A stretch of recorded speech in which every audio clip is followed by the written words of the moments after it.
हर हर महादेव।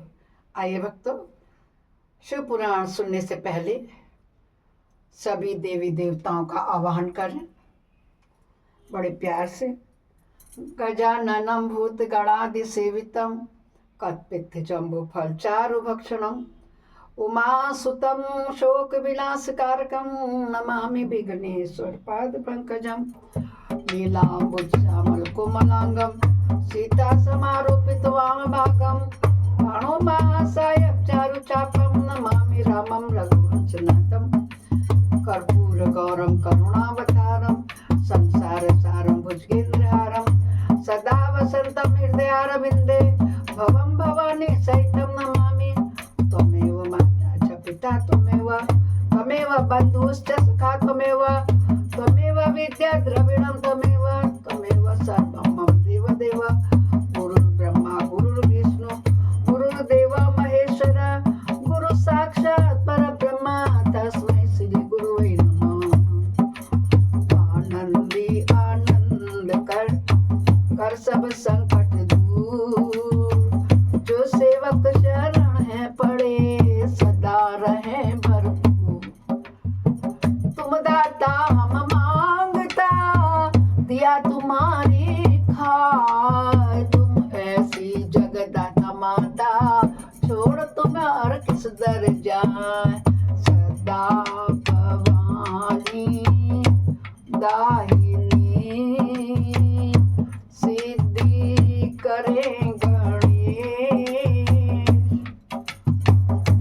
पंचदेव रक्षा करें ब्रह्मा विष्णु महेश।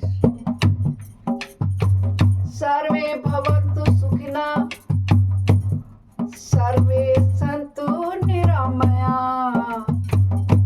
सर्वे भद्राणि पश्यन्तु मा कश्चित् दुःख भाग भवेत्। हम कथा सुनाते शिव जी की कथा सुनाते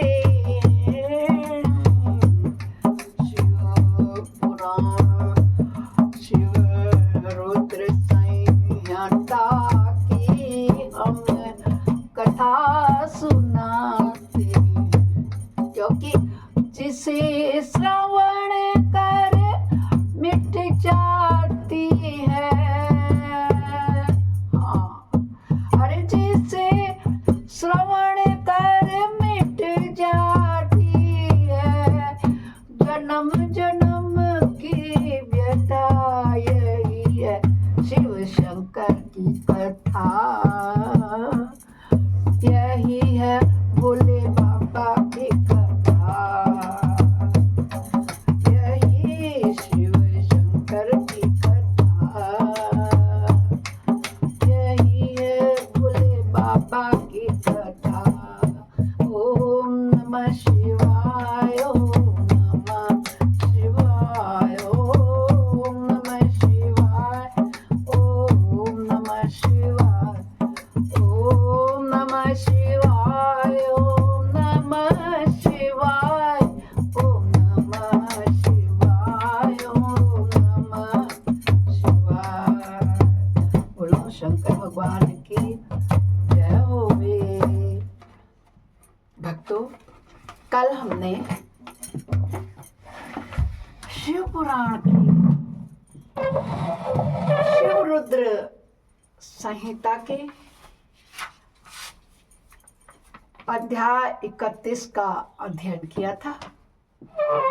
आज हम 32वें में प्रवेश कर रहे हैं, जिसमें हम आज सुनेंगे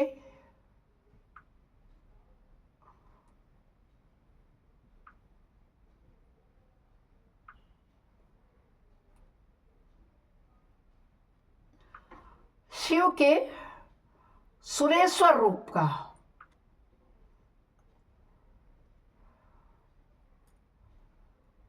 शिव जी के सुरेश्वर अवतार का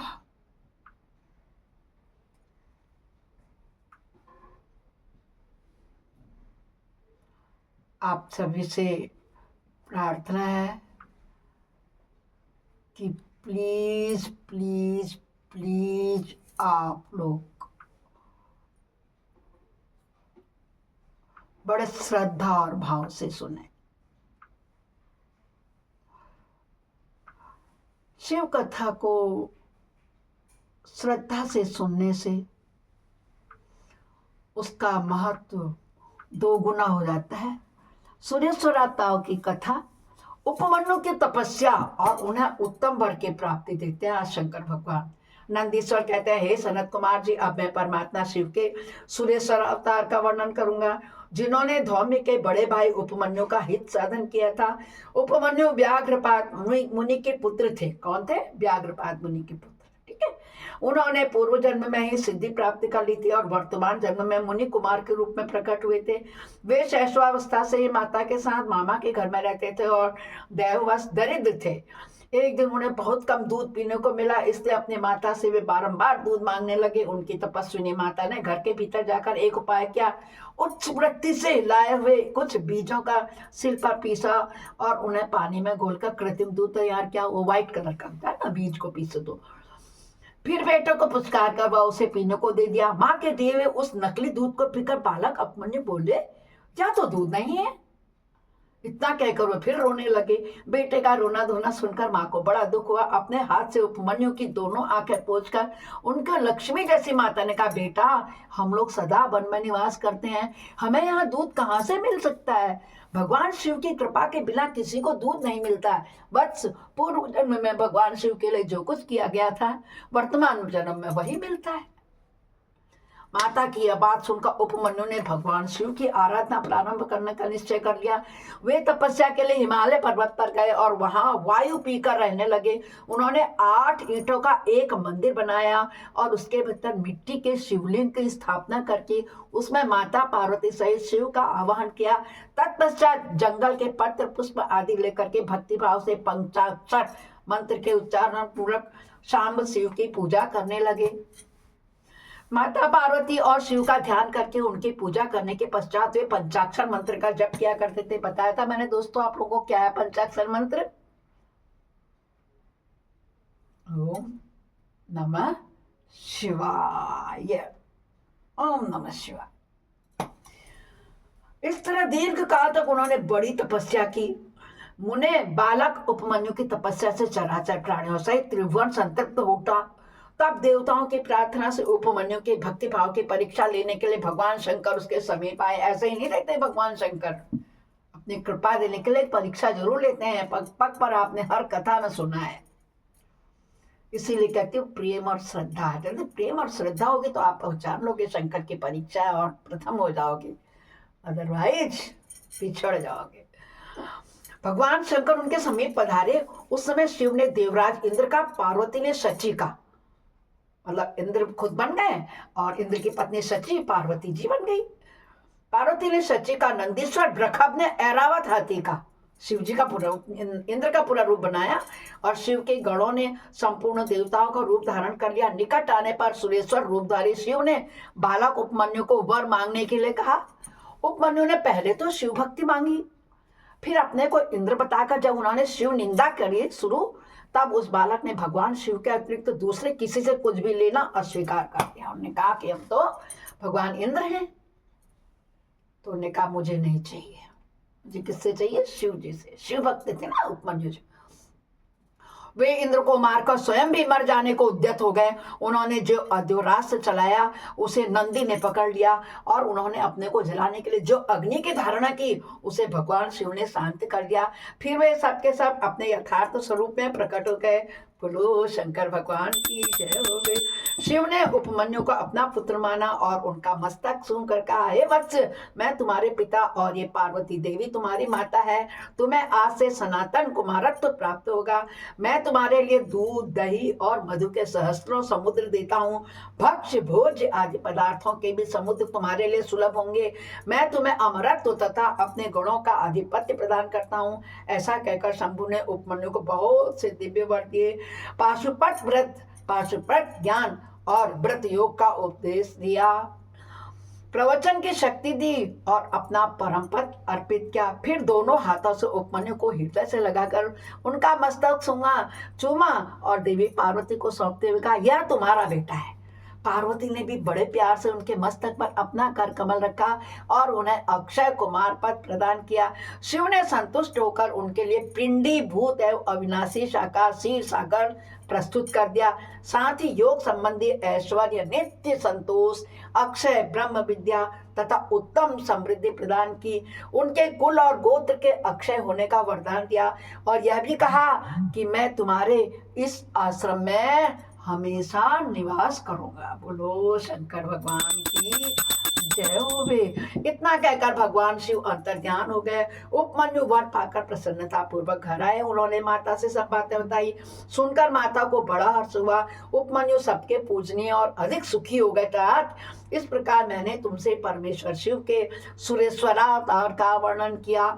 यह अवतार सत्पुरुषों को सदा ही सुख देने वाला है। सुरेश्वर अवतार की यह कथा पाप को दूर करने वाली है तथा संपूर्ण मनोवांछित फलों को देने वाली है। जो इसे भक्ति पूर्वक सुनता या सुनाता है वह संपूर्ण सुखों को भोग करके अंत में भगवान शिव के चरणों में प्राप्त करता है। बोलो शंकर भगवान की जय। इस प्रकार आज हमारा शिव रुद्र संहिता का 32वां अध्याय संपूर्ण हुआ। बोलो शंकर भगवान की जय हो। मैं भी अपनी वाणी को विश्राम देती हूँ।